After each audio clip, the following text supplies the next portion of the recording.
When it comes to having sex with a woman, most men think that their performance is what it takes to satisfy them. That if they just make their female partner come or reach orgasm, that's all it takes to leave her satiated. So today we're going to talk about the 5 things that men don't realize they're missing when it comes to having great sex with a woman.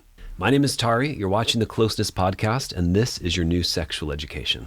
Now, you have a subset of women who do really enjoy a good, solid pounding from time to time.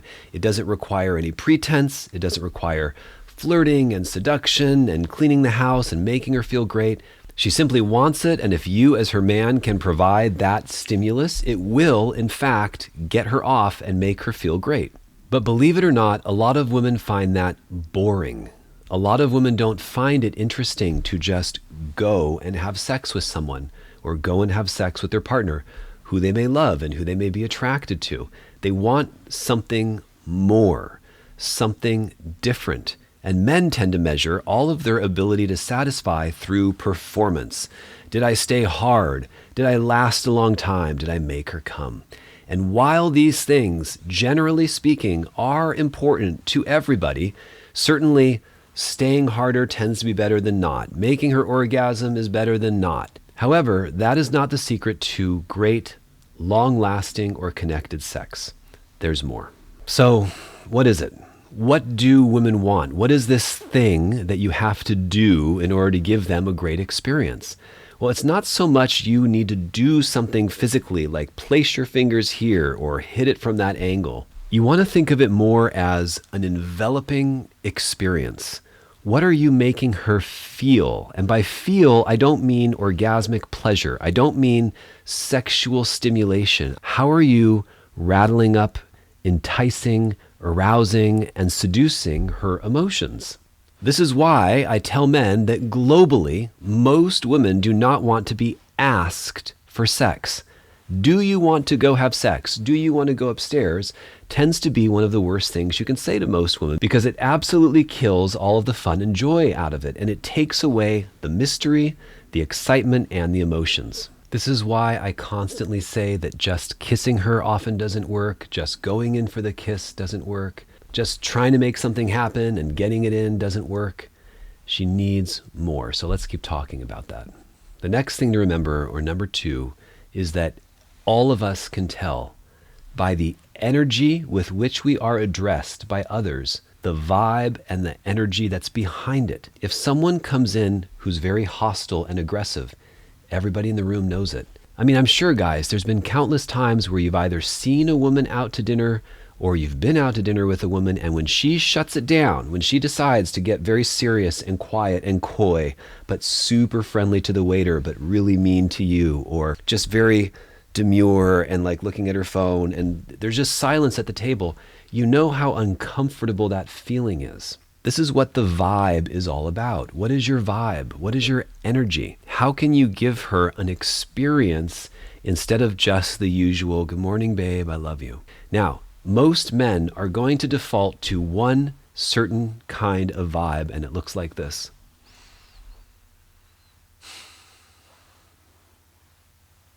Rubbing shoulders, caressing her hands, her head, her face. And by the way, some women really do love this loving energy, this kind of soft caressing, this running your hands through her hair. I love being touched. Probably you love being touched as well. It can be very nice, but nice does not get the sexual energy flowing. Number 3, you have to understand that as a man, we think about things in a completely different way than women do.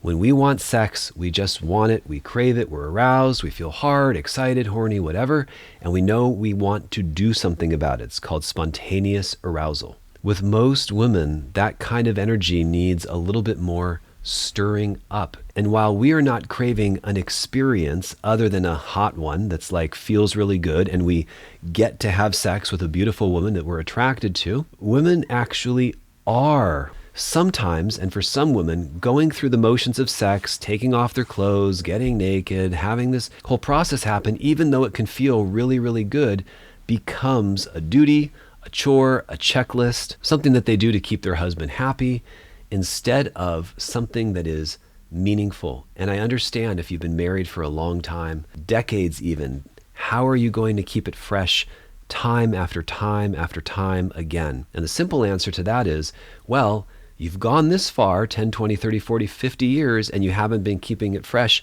all the time or a fraction of the time. So starting now, at least you don't have those 10, 20, 30, 40, 50 years behind you. Women do not need constant new stimulation, constant new novel things. You don't have to role play or become a different person, but you do have to give her regular amounts of intensity, passion, and what I call sexual tension.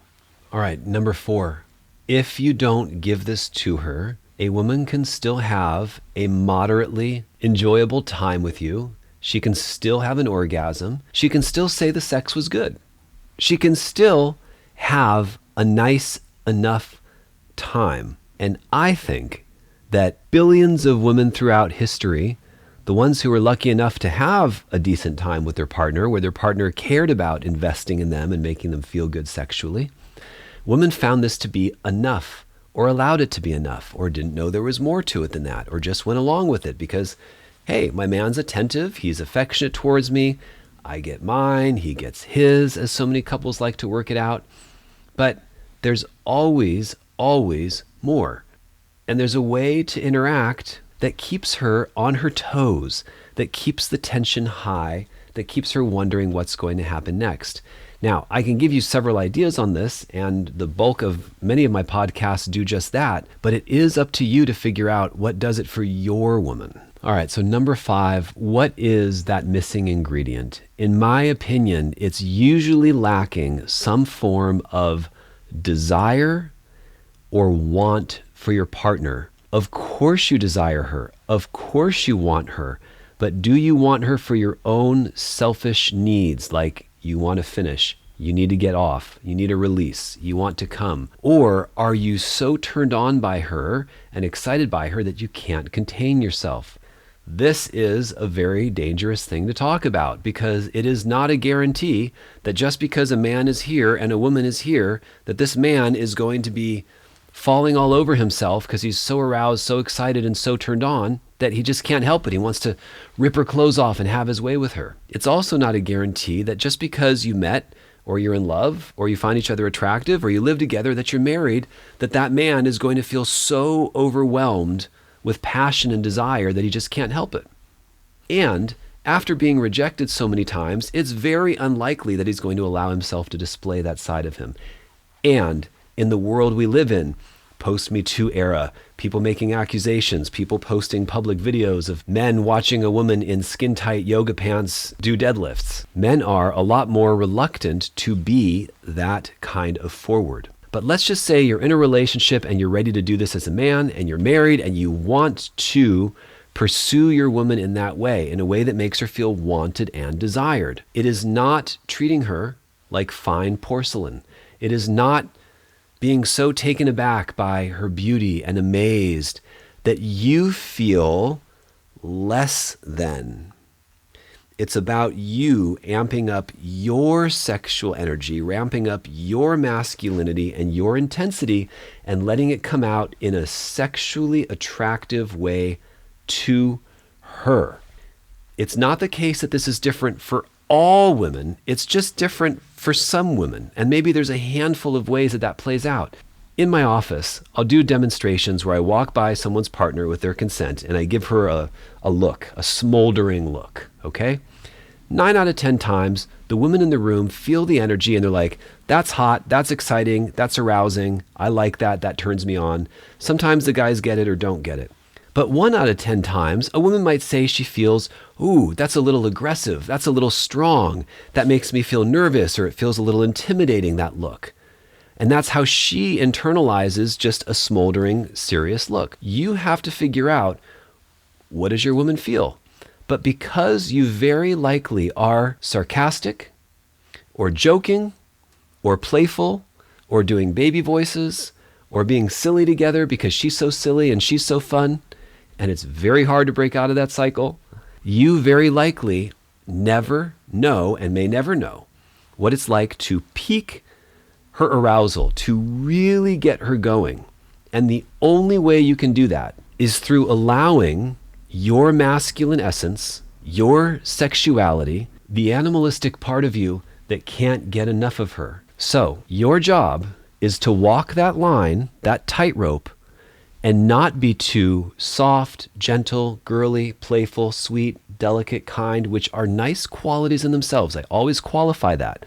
They can be nice qualities, but not for this purpose. You're not trying to be that, and you're not trying to be like, I need sex now, I need penetration, I need to come, I need to get mine, I need to satisfy myself. Although some women do like that, right? I've met women on both sides of the fence, women who love men who are a little more girly, feminine, soft, gentle, delicate, careful. Like I fell in love with that guy. Or a man who really is aggressive and puts it down on her and throws her around and it makes her feel small and little. Those are extremes. They both exist, and your girl may have a little of each inside of her. But generally speaking, when you're in that pocket, when you're in the middle of confident, masculine, intense, it could be playful when necessary a little bit, but you're taking the whole thing seriously, that is when the magic happens. What do you think? When you're about to have sex with your female partner, can you sense that she's craving something more? If you're a woman watching this, do you agree, and would you add more to the equation? Let me know in the comments, and also feel free to send this episode to someone who needs it, as Lord only knows, I know you know someone who does. Thanks for watching. Once again, my name is Tari, and if you want to learn more, you can check out closeness.com, YouTube/Closeness, Venmo/Closeness if you'd like to tip me in proportion to the value that you received, or you can join the Closeness Telegram group as well. Thanks, and have a great day.